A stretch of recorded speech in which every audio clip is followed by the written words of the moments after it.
ഈ DK തന്നെയാണ് തെലങ്കാന പിടിക്കാനും നേതൃത്വം നൽകിയത്. തെലങ്കാന പിടിക്കാനും തൊട്ടടുത്ത സംസ്ഥാനമാണെന്ന് ഓർക്കണം തെലങ്കാന. ആന്ധ്രാപ്രദേശ് വിഭജന സമയത്തെ വലിയ പഴി കേട്ടു കോൺഗ്രസ്.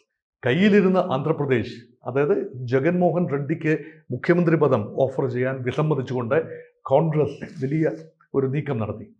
അതിൽ പ്രകോപിതനായ ജഗൻമോഹൻ റെഡ്ഡി, അതായത് YS രാജശേഖർ റെഡ്ഡിയുടെ മകൻ ജഗൻമോഹൻ റെഡ്ഡി കോൺഗ്രസിൻ്റെ അണികളെ കംപ്ലീറ്റ്ലി തൻ്റെ പാളയത്തിലേക്ക് കൊണ്ടുപോവുകയാണ്, YSR കോൺഗ്രസ് എന്ന രൂപത്തിൽ. അങ്ങനെ ആന്ധ്രാപ്രദേശിൽ കോൺഗ്രസിന് വില്ലൻ സ്ഥാനം.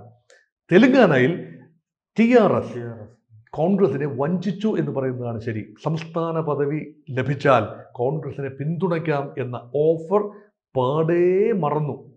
അദ്ദേഹത്തിന് മുഖ്യമന്ത്രി പദമായിരുന്നു ആവശ്യം, ചന്ദ്രശേഖർ റാവുവിന്. അപ്പോൾ അങ്ങനെ കോൺഗ്രസിന് അവസാനം നഷ്ടപ്പെട്ട ഒരു സാന്നിധ്യം തെലങ്കാനയിൽ, തെലുങ്ക് മണ്ണിൽ ലഭിച്ചു. ഹൈദരാബാദ് കേന്ദ്രീകരിച്ച് ഒരു ഭരണകൂടമുണ്ട്, രേവന്ത് റെഡ്ഡി അവിടെ ഭരിക്കുന്നു.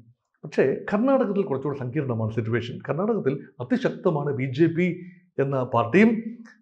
കൂടുതൽ വാർത്തകളും വിശേഷങ്ങളും നിങ്ങളിലേക്ക് എത്താൻ ABC മലയാളം സബ്സ്ക്രൈബ് ചെയ്യുക, ബെൽ ബട്ടണും അമർത്തുക.